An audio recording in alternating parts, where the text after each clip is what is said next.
Hello friends, हम लोग continue कर रहे हैं अपना आर्टिकल 3। हमने देख लिया था किस तरीके से एक नया स्टेट या यूनियन टेरिटरी बनता है, किस तरीके से एरिया चेंज होता है स्टेट या यूनियन टेरिटरी का, और किस तरीके से नाम चेंज होता है स्टेट और यूनियन टेरिटरी का। इसमें पार्लियामेंट जो है वो उसी का रोल इंपॉर्टेंट है, वो लॉ के द्वारा बनाती है। लेकिन पार्लियामेंट की पावर के पास पे दो चेक्स हैं यहाँ पे।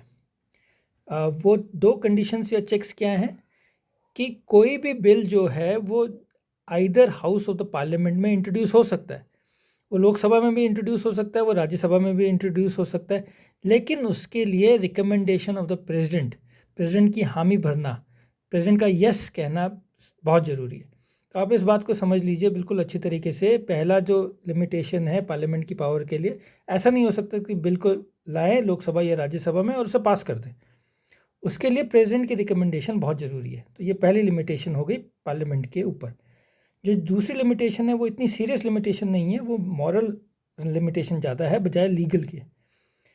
और ये कहती है कि प्रेसिडेंट जो है पहले रिकमेंडेशन देने से पहले, अपनी यहाँ पे रिकमेंडेशन देने से पहले कि हाँ भाई मेरी है आप सहमति कि आप इंट्रोड्यूस कर सकते हो, ये कहने से पहले वो प्रेसिडेंट जो है वो रिफ़र करेगा ये बिल जो है उसको स्टेट लेजिस्लेचर को। किस स्टेट लेजिस्लेचर को? उसको जिसका कि एरिया चेंज हो रहा होगा, जिसका कि नाम चेंज हो रहा होगा, जिसको कि काट के एक नया स्टेट बन रहा होगा, उस लेजिस्लेचर को। यहाँ पे एग्जांपल मैं उत्तराखंड का देता हूँ आपको, या उत्तर प्रदेश का देता हूँ। सन 2000 में उत्तरांचल बना था, तो प्रेसिडेंट ने रिफ़र किया था, और ये है सही, ये बहुत ज़रूरी है प्रेसिडेंट के लिए कि वो रिफ़र करे उस बिल को स्टेट लेजिस्लेचर को, यानी उत्तर प्रदेश की स्टेट लेजिस्लेचर को, लखनऊ में उनका व्यू जानने के लिए कि भाई आपका क्योंकि एरिया चेंज हो रहा है, आपका नाम चेंज हो रहा है, तो फिर आप बताइए कि आपका क्या व्यू है।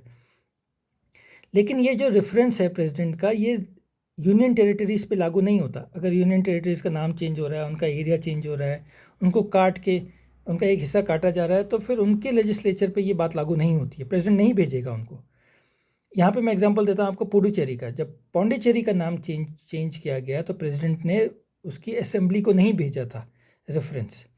प्रेसिडेंट बाउंड नहीं था उसको भेजने के लिए, लेकिन स्टेट के मामले में वो बाउंड है। मैं यहाँ पे भी बता दूँ आपको कि 8 केंद्र शासित प्रदेश में से 3 ऐसे हैं जिनके पास असेंबली है, लेजिस्लेटिव असेंबली है।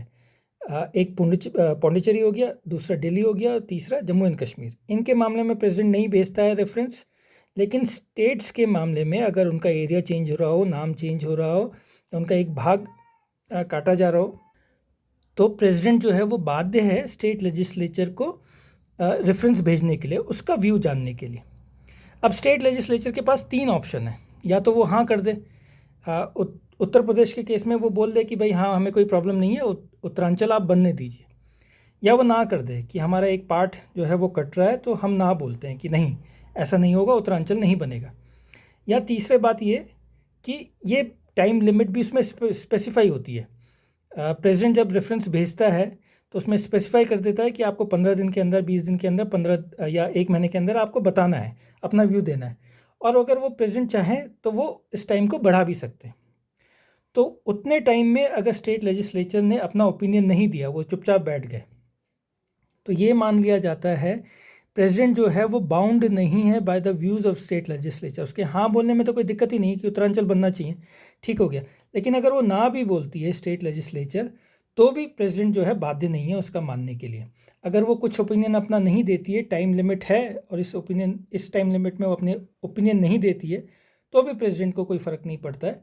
और वो फिर रिकमेंड कर देगा, यहाँ पे रिकमेंड कर देगा कि आप जो है जो मिनिस्टर कंसर्न है वो किसी भी हाउस में अपना बिल्कुल ला सकते हैं। यहाँ पे हम डिफ़र करते हैं अमेरिकन कॉन्स्टिट्यूशन में। अमेरिकन कॉन्स्टिट्यूशन में जो स्टेट लेजिस्लेचर है उसको पावर दी गई है, उसको वीटो पावर दी गई है।